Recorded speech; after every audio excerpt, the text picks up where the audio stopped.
راديو إرنا راديو إرنا كاب كتما باريس محلالف بإرتوران غازت إنياتا زدالو نتا راديو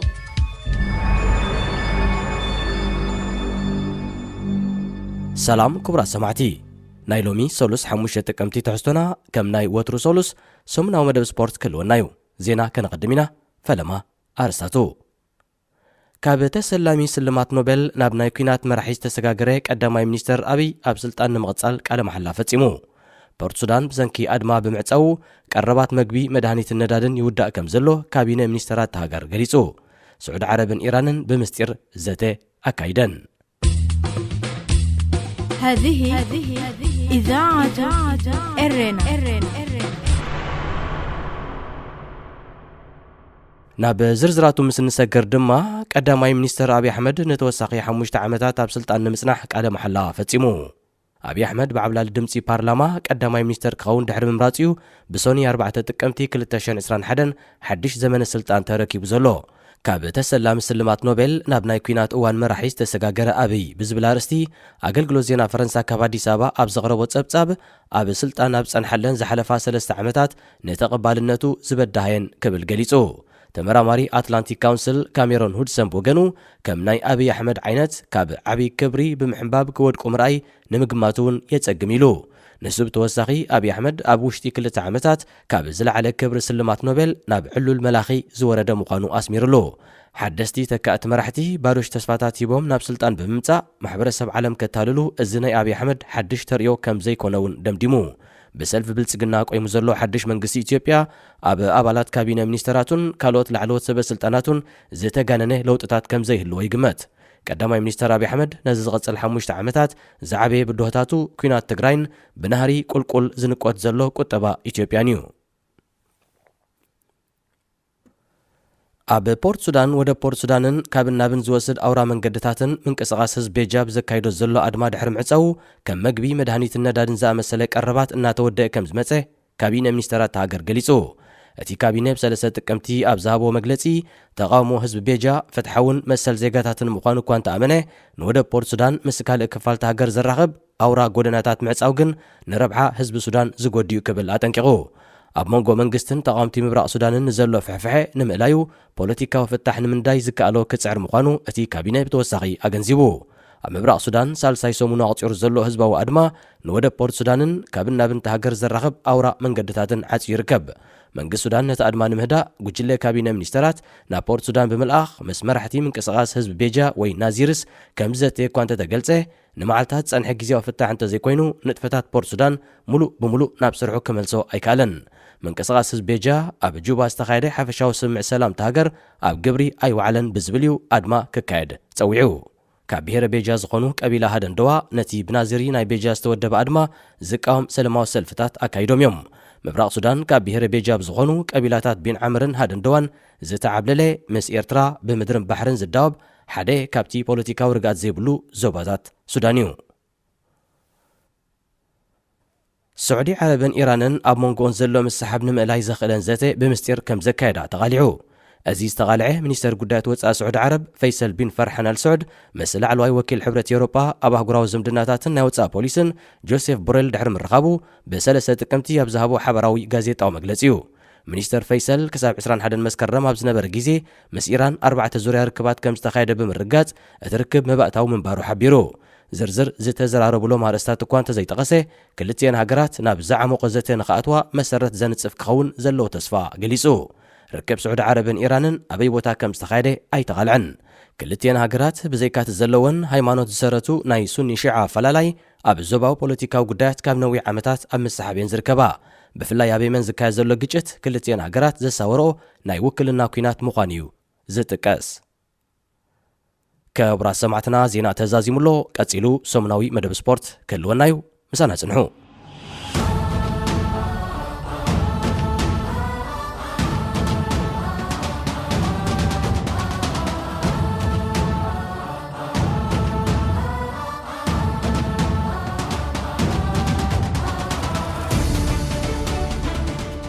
سلام تعنا هبلنا زخبركم زخبركن تخاتلتنا لومي سولوس حموشة تقمتي 2021 كوينو كموتر سولوس لومون مدب سبورت حزنا قريبنا لنا أبزي نايلوم معلتي مدبنا زتفلاليو حبريتاوي مهارتي أزانيتن تحزوتات سبورت أكاريتنا لنا مقاتلكم بخبر نعدم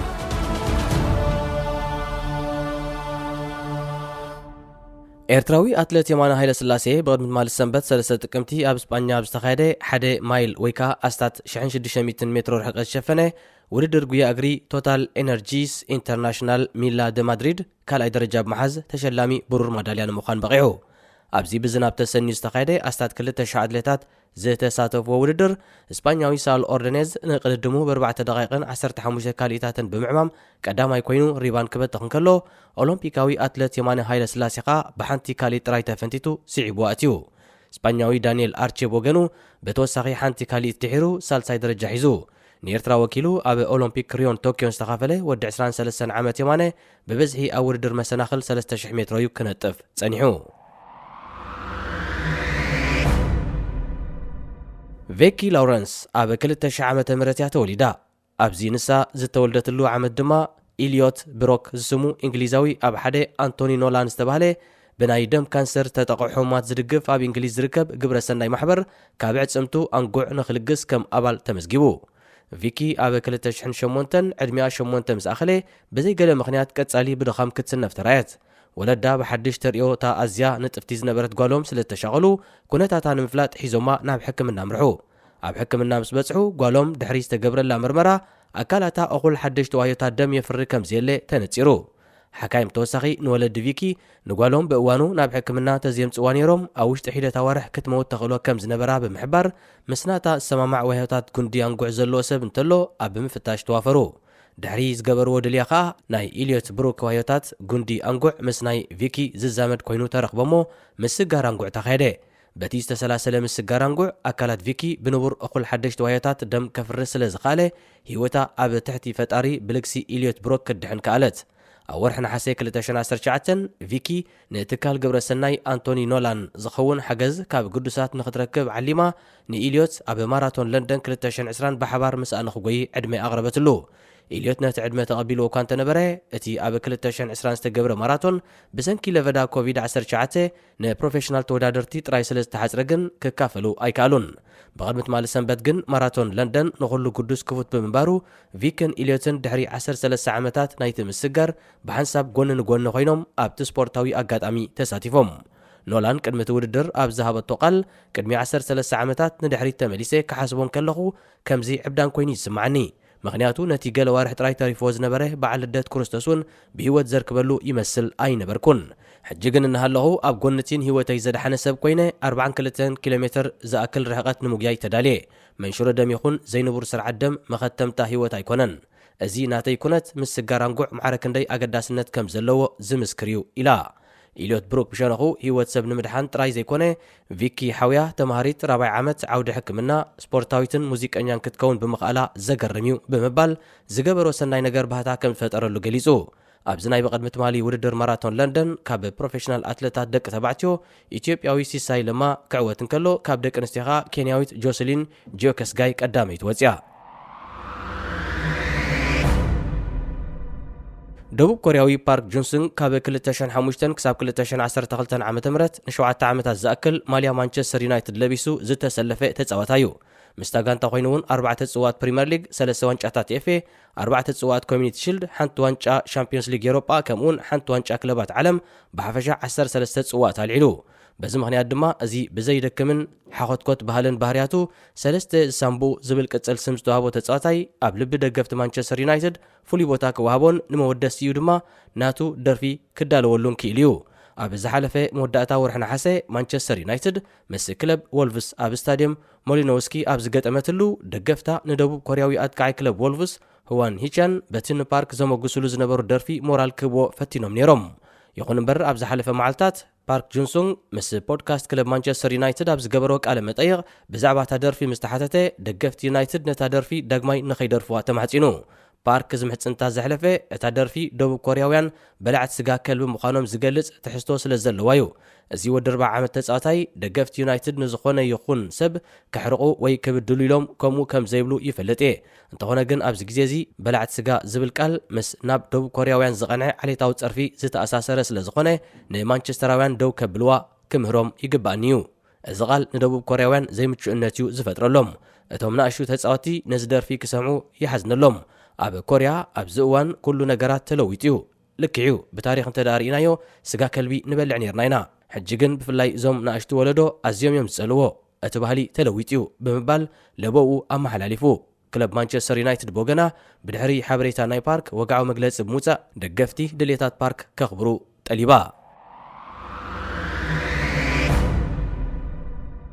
بقدمت مال السنبت كلب أستون فيلا كاب معرباوي ميدلاندس إنجليز كتما برمنغهام ناب كتما لندن جيشيا أنصار كلب توتنهام ناي شوعي سومون صوتا أصاليتا أبتقدمكا فيلا بيري إميل هوبيورغ أب مبل 27 دقائق بزمز قباشتو ن 4 دقائق تمريحة دحرمو على أب مبل 27 دقائق بمنقدي أولي وايتكينز تمعراريا يخون بر نويح كيتس أنحت دحري 4 دقائق ما تارجيت ناب جزء للدوتو بزغط أراغول كلتا بحدث سعيرا وزيا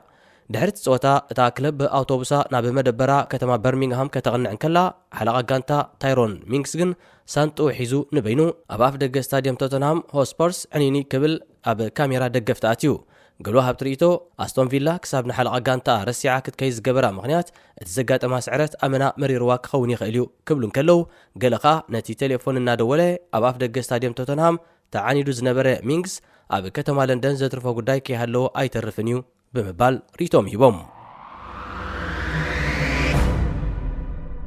اب اوان وددر اولمبيك ريو 2016 وصيت ግጥማት መኸተ ጉስጥ ንምቕልባስ ብልሹና ከም ዝተፈጸመ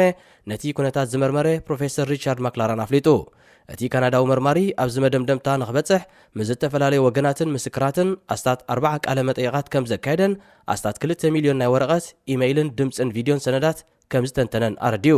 ንሱ ውጽኢት መርመሩ ገንዘብ ብመልክዕ ግቦ ኣብ መትሓዚ ባኮ መጽለይ ስኒ ክሬም ወይ ኮልጌት ኣትዩ ናብ ደያኑ ይሰጋገር ከም ዝነበረ ኣረጋጊጹ። ብዘይካዚ ኣብዚ ውዲት እዚ ምስታፍ ዝኣበዩ ደያኑ ድማ ብለይቲ ኣብ ክፍሎም በቶም ነቲ ብልሹና ዘሳልጡ ዝነበሩ ሰባት ምፍርራሕ ይካየደሎም ከም ዝነበረ ኣረድዩ። እቲ መርማሪ ብዙሓት ግጥማት መኸተ ጉስጢ ብብልሹና ተጸልዮም ክኾኑ ከም ዝኽእሉ ብምእማን መርመሩ ኣብ 11 ግጥማት ከም ዘተኮረ ኣነጺሩ። ሓደ ካብቲ ፀወታታት ኣብ ሞንጎ እንግሊዛዊ ጆ ጆይሰንን ፈረንሳዊ ቶኒ ዮካን ዝተኻየደ ግጥም ኮይኑ ኣብቲ እዋን ጆይስ ብርኡይ ፀብለል ኢሉ ክነሱ ዳያኑ እቲ ዓወት ኒዮካ ምሃቦም ንብዙሓት ኣገሪሙ ነይሩ። ውፅኢት ናይ ዝመርመራ ዕላዊ ድሕሪ ምዃኑ ጆይስ ድሮ እታ ብዓመት ዝሰኣና ወርቂ ማዳልያ ንኸትወሃቦ ናብ ኣህጉራዊ ኮሚቴ ኦሎምፒክስ ኣቤትቱ ኣቕሪቡሎ። ሪቻርድ ማክላራን ኣቐዲሙ ሩስያ ንስፖርታውያና ሓይሊ ዝህብ መድሃኒት ሂባ ተወዳድሮም ከም ዝነበረት ብምርግጋጽ ካብ ውድድር ኦሎምፒክ ቶኪዮ ከም እትእገድ ዝገበረ مرماريو مس كلب نيوكاسل يونايتد 13 عامات تتصاوته ستيفن تايلر كاب كعس اجر عالم بمسنبات ጫሙ ሰቂሉ ኣብዚ መወዳእታ ማልያ ኒውዚላንዳዊት ክለብ ዌሊንግተን ፎኒክስ ለቢሱ ኣብ ኤ ሊግ ኣውስትራልያ ዝተጻወተ ታይለር ካብ ኩዕሶ እግሪ ክሰናበት ዝወሰነ ንቡር ህይወት ክመርሕ ብዝብል ምኽንያት እዩ። ታይለር ምኽሳት ሕማም ኮሮና ቫይረስ ኣብ ህይወቱ ፀቕጢ ከም ዝፈጠረን ንናጽነቱ ከም ዝደረቶን እዩ ዝገልጽ። ብመሰረት ኣብ ኣውስትራልያ ዝስራሓሉ መምርሒታትን ቅጥዕታትን ሕማም ኮሮና ቫይረስ ሓደ ተጻዋታይ ብሕማም ኮቪድ-19 ዝጥቃዕ ብምልኦም ደጋንቱ እዮም ከም ዝውሸቡ ዝግበር። በዚ መሰረትካ እዛ ብታይለር ትምራሕ ክለብ 6 ግዜ ክትውሸብ ብምግዳዳ እዚ ወዲ 35 ዓመት ተኸላኻላይ ብድምር ን3 ወርሕ ኣብ ሆቴል ተዓፅዩ ሓሊፍዎ። ታይለር ናብ ሃገሩ ኣብ ዘምርሓሉ ንዝሓለፉ 2 ዓመታት ንቡር ህይወት ኣይጸንሐንን። ስድራ ቤታት ካብ ኩዕሶ እግርን ላዕሊ ይዓብያ። ምስ ስድራ ቤተይ ክጽምበርን ንዝመጽእ ምዕራፍ ናይ ህይወተይን ኣዝየ ተሃንጽያ ኣለኹ ኢሉ ከምቲ ብተደጋጋሚ ዝተገልጸ ኣንጻር ጸሊም ዝሕብሮም ስፖርታውያን ዝግበር ዓሌታዊ ጸርፊ ዘለፋ ኣድልዎን ካልእ ኣሉታዊ ነገራትን ሓደ ካብቲ ኣብዚ እዋን እዚ ኣብ ዓውዲ ስፖርት ዝዓበየ ጸገም ኮይኑ ዘሎ ተርእዮታት እዩ። እቲ ፍጻሜ ብ26 ጥሪ 2021 ክለብ ማንቸስተር ሲቲ ንክለብ ዌስት ብሮምዊች ኣልቢዮን 5-0 ምስ ሰዓረታዩ ኣጓኒፉ። ሳይመን ሲልወርድ ዝተባህለ ደጋፊ ዌስት ብሮም ጸሊም ሕብሪ ንዘለዎ ኣካፋልታ ጋንታ ሮማይን ሰውየር ኣብ ማሕበራዊ ሚድያ ፌስቡክ ህበይ ብምባል ዓሌታዊ ጸርፊ ኣዝኒቡሉ። ሰውየር ንጸርፊ ሲልውድ ምስ ሰንበበ ናብ ፖሊስ ጥርዓን ኣቕሪቡ። ኣብቲ ዘቕረቦ ክስ ድማ ብድሕርቲ ዓሌታዊ ክስተት ኩዕሶ ኣብ ዝጻወተሉ እዋን ብሰንኪ ሕብሪ ቆርበቱ ብዛዕባኡ ኣብ ማሕበራዊ ሚድያ ስዒቡ ክጽሓፍ ዝኽእል ጸርፍታትን ዘለፋታትን እንታይ ክመስል ከም ዝኽእል ከተሓሳስቦ ከም ጀመረን ኣብ ጭንቀት ከም ተሸመን ብምዝርዛር 2021 ዓመተ ምህረት በፂሕናሉ ኣብ ዘለና እዋን ከምዚ ዓይነት ባህርያት ቅቡል ኣይኮነን ኢሉ ሲልውድ ብፖሊስ ተጸዊዑ እቲ ንሰውየር ዘዋረደ ማህደር ፌስቡክ ናቱ እንተዳእ ኮይኑ ኣብ እተሓተተሉ ወናኒው ባዕሉ ምዃኑ እኳ እንተተኣመነ እቲ ጽሑፍ ግን ሞባይሉ ባዕላ ኣሪማ ጸሓፈቶ እምበር ባዕሉ ኮነ ኢሉ ዝጸሓፎ ከም ዘይኮነ ከረድእ ፈቲኑ ነዚ ከብርህን ከሎ ድማ ኣነ ሰውየር ሽልማት ቡፎን ቶኽ ማለት ሽልማት ሃላያት ክወሃቦ ኣለዎ ክጽሕፍ ሓሲበ ነይረ ሞባይለይ ግን ነቲ ቡፎን ዝብል ቃል ባቡን ማለት ህበይ ብዝብል ቃል መእረምታ ጌራትሉ ኢሉ ይኹን እምበር እቲ ነዚ ጉዳይ ኣብ ከተማ በርሚንግሃም ዝተኸታተለ መጋብኣያ ዝመርሐ ዳኛ ብሪዮኒ ክላርክ መብርሂ ናይቲ ወዲ 50 ዓመት ክሱስ ዘእምን ኮይኑ ኣይረኸቦን እቲ ዳኛ በንጻር ናይቲ ሲልውድ ዘቕረቦ መረዳእታ እቲ ክሱስ ነቲ ዓሌታዊ ጸርፊ ብፍላጥ ደይመደይልዩ ጽሒፍዎ ኢሉ ስለ ዝደምደመ ን8 ሰሙን ክሕበስ ብይን ሂቡ ብዘይካዚ እቲ ዳኛ ሲልውድ ንሰውየር ብመልክዕ ካሕሳ 500 ፓውንድ ንኽህቦ ወሲኑ ነቲ ገበን ዘጻረየ መርማር ፖሊስ ስቲዋርድ ብድሕሪ እቲ ብይን ኣብ ዝሃቦ ቃል ኣብ ዝሓለፈ 12 ወርሕ ቁጥሪ ኣብ መስመር ኢንተርነት ዝረአ ናይ ጽሊ ገበን ብዘሕዝን መልክዑ እናንሃረ ይኸይድ ኣሎ ኢሉ ንሕና ድማ ከምዚ ሕጂ ዝገበርናዮ ኣንጻርቶም ነዚ ገበን ዝፈጸሙ በደለኛታት ስጉምቲ ካብ ምውሳድ ድሕር ኣይክንብልን ኢና ንሓደ ሰብ ብሰሪ ሕብሪ ቆርበቱ ከተዋርዶ ዘፈንፍንዩ ጥራይ ዘይኮነ ክናሓፍ ዘይብሉ ተግባር እውን እዩ ኣብ ኩዕሶ እግሪ ይኹን ብሓፈሻ ኣብ መላእ ሕብረተሰብ ዓሌታውነት ቦታ የብሉን ኢሉ ክለብ ዌስትሮምቪች ወገና ሲልውድ ብቤት ፍርዲ ገበረኛ ኮይኑ ድሕር ምርካቡ ሙሉእ ዕድሚኡ ኣብ ስታድዮማ ንኸይኣቱ ኣጊዳቶ ካብ ዛዕባ ዓሌትነት ከይወፃና ኣብ ቼክ ሪፐብሊክ ትርከብ ክለብ ስፓርታ ፕራግ ኣብ ወርሒ ነሓሴ ምስ ፈረንሳዊት ክለብ ሞናኮ ኣብ ዝገጠመትሉ ደገፍታ ኣብ ልዕሊ ጸሊም ሕብሪ ዘለዎ ፈረንሳዊ ኦሮሊን ቾሚኒ ዓሌታዊ ጸርፊ ኣውሪዶም ነይሮም ከም ውፅኢት ናይዚ ታጋንታ ዝቕጽል ግጥማ ኣብ ጥራይ ሜዳ ብዘይ ደገፍቲ ንኽተሰላስሎ ብማሕበር ኩዕሶ እግሪ ኤውሮጳ ተበይኑላ ነይሩ እታ ክለብ ምስ ማሕበር ኩዕሶ እግሪ ኤውሮጳ ድሒራ ብዝገበረቶ ምርድዳእ ሜዳ ኣብ ክንዲ ጥርሑ ብዘይ ተዓዘብቲ ዝኸውን 10,000 ዝበዝሖም ትሕቲ 14 ዓመት ዝዕድሚኦም ቆልዑት ናብ ሜዳ ንኽኣቱ ተፈቒዱላ ዝሓለፈ ሐሙስ ድማ ምስ ስኮትላንዳዊት ክለብ ሬንጀርስ ግጥም ሊግ ኤውሮጳ ኣብ ዘሰላስለትሉ እዞም 10,000 ዝኾኑ ትሕቲ ዕድመ ተምሃሮ ኣብ ስታድየም ጀነራል ቼስካ ፓይስቶቭና ተረኺቦም ይኹን እምበር ዓባይ በጊዕ ያውታ ሒዛ ትጠፍእ ተባሂሉ ከም እተመሰለ እዞም ቆልዑውን ዓበይቲ ኣቦታቶምን ኣያታቶምን ስለ ዝለከምዎም ዝሓሸ ባህርያት ኣይጸንሖምን ንፊንላንዳዊ ጸሊም ኣካፋሊ ግሌን ካማራ ኩዕሶ ኣብ ዝሕዘሉ ሙሉእ ምሸት ክሸድዎን ክድህልዎን ኣምስዮም ኣብቲ ዕለት ብክልተ ብጫ ካብ ሜዳ ዝተባረረ ካማራ ቅድሚ 6 ዋርሕ እውን በተኸላኸላይ ስላቪያ ፕራግ ኣንድሬ ኮንዴላ ህበይ ዝብል ጸርፊ ተዓዲሉ እዩ ኣብቲ እዋን ኮንዴላ በቲ ኣብ ልዕሊ ካማራ ዘውረዶ ዓሌታዊ ጸርፊ ን10 ግጥማት ንኸይጻወት ተኣጊዱ ነይሩ ካቢብ ኑርማጌማዶቭ ካብ ወርሒ ሚያዝያ 2018 ክሳብ ወርሒ መጋቢት 2021 ናይቲ ንኢድን እግርን ዘጠቓለለ ብኣልቲሜት ፋይቲንግ ዝፍለጥ ውድድር ቃልሲ ሻምፒዮን ዓለም ኮይኑ ዝነገሰን ምስ ክብሩ ካብቲ ጾታ ዝተሰናበተን ሩስያዊ እዩ ደጋፊ እንግሊዛዊት ክለብ ማንቸስተር ዩናይትድ ዝኾነ ካቢብ ዝሓለፈ ቀዳም ንጾታ ማንቸስተር ዩናይትድን ኤቨርተንን ንምዕዛብ ኣብ ስታድየም ኦልድ ትራፎርድ ተረኺቡ ነይሩ ቅድሚ ጾታ ስሙ ዝተጻሕፎ ማልያ ቁጥሪ 7 ዩናይትድ ሒዙ ዝተሰኣለ ካቢብ ግጥም ድሕሪ ምዛሙ ነቢት ንኽሰቲ ብኣሰልጣኒ ዩናይትድ ዝነበረ ሰር ኣሌክስ ፈርግሰን ዕድመ ቀሪቡሉ እንተኾነ ንሱ ነቲ ዝቐረበሉ ዕድመ ምስ ናይ ምስጋኑ ኣይተቐበሎን ካቢብ ድሕሪ 2 ሰዓታት ምስ ሓደ ጋዜጠኛ ኣብ ዝገበሮ ቃለ መጠይቕ ኣነ ሓላል ዝኾነ ምግቢ ከም ዝበልዕን ኣልኮል ከም ዘይሰትን ኩሎም ኣዕሩኽተይ ወላቶም ከም ናተይ እምነት ሃይማኖት ዘይብሎም ይፈልጥዮም ርሑቕ ከይከድና ሎሚ ኣብ ስታድየም ኦልድ ትራፎርድ ኣነ ሰር ኣሌክስ ፈርግሰን ፓትሪክ ኤቭራን ዩሴን ቦልትን ብሓባር ነርና ፈርግሰን ንምንታይ ኣልኮል ከም ዘይሰት ተሓቲቱኒ ኣነ ንዕኡ ኣይፈርዶን እየ ምናልባት ንዕኡ ኣልኮል ጽቡቕ ክኸውን ይኽእል እዩ ግን ብኸመይ ከረዶ ኣለኒ ክልተ ነገራት ኣለዉ ሓደ ብቐጥታ ተኸታታሊ እምነት ምስልምና ስለ ዝኾንኩ ኣይፋል ኣልኮል ኣይሰትን እየ ክብሎ ምኽኣልኩ ኣነ ግን ካልእ ኣገባብ መሪፀ ኣልኮል ጽቡቕ ኣይኮነን ምኽንያቱ እንተዳእ ሰትየ ነዞም ኣብዚ ዘለኹም ብምሉእኩም ክሰባብረኩምን ካሕማሸኩምን እየ ኢለዮ ንስኻ ሕራይ ጽቡቕ በል ኣልኮል ኣይትስተ ኢሉኒ ብምባል ዓሊሉ ውላዱ ንወናኒ ኢጣልያዊት ክለብ ፓሌርሞ ዝነበረ ማውሪዝ ዛምፓሪኒ ኣብ ከተማ ለንደን ኣብ ዝርከብ መንበሪኡ ዝሓለፈ ሐሙስ ሞይቱ ተረኺቡ ወዲ 23 ዓመት ኣርማንዶ ዛምፓሪኒ ኣብ ቤቱ ብሰራሕተኛኡ ሞይቱ ምስ ተረኸበ ብኣምቡላንስ ናብ ሆስፒታል ከም ዘምርሐን ጠንቅሞቱ ድማ ኣብ መርመራ ከም ዝርከብን ተፈሊጡ ንሱ ኣብቲ ሞይቱ ዝተረኽበሉ ዕለተ ሐሙስ ሓድሽ ስራሕ ክጅምር መደብ ከም ዝነበሮ ይተሓቢሩ ወላዲኡ ማውሪዝ ዛምፓሮኒ ብምኽንያት ተሓድሽ ስርሑ እንቋዕ ሓጎሰካ ዝብል መልእኽቲ ምስ ሰደደሉ መልሲ ብዘይምርካቡ ሻቕሎት ከም ዘሕደረ ገሊጹ ሞት ኣርማንዶ ምስ ሰምዐ ናብ ከተማ ለንደን ዘምርሐ ዛምፓሪኒ ብተወሳኺ ወዱ ቅድም ብሕማም ብሮንካይት ተጠቂዑ ከም ዝነበረ ዳ እምበር ኣብዚ እዋን እዚ ዝኾነ ዓይነት ናይ ጥዕና ፀገም ከም ዘይፈልጠሉ ኣረድዩ ብዓውዲ ምምሕዳር ናይ ማስትሬት ዲግሪ ዘለዎ ኣርማንዶ ኣብ ሓደ ዓቢ ኩባንያ ተቆፂሩ ንኽሰርሕ ተሰማሚዑ ነይሩ ኣርማንዶ 5 ውሉዳት ንዘለዎ ማውሪዚዮ ዛምፓሪኒ ሕሳስ ልደወድዩ ክሌብ ፓሌርሞን ፕሬዚደንታ ዳሪዮ ሚሪን ብምኽንያት ሞት ኣርማንዶ ኣቐዲሞም ናብ ስድራ ቤት ዛምፓሪኒ ናይ ሓዘን መልእኽቲ ካብ ዝለኣኹ ኣካላት እዮም ዝኸበርኩምን ዝኸበርክንን ሰማዕትና ንሎሚ ኣዳሊና ዝነበርና ምድብ ስፖርት ተፈጺሙሎ ዝመጽ ሰሉስ ብኻልእ ትሕዝቶ ክሳብ ንራኸብ ንኹልና ሰላም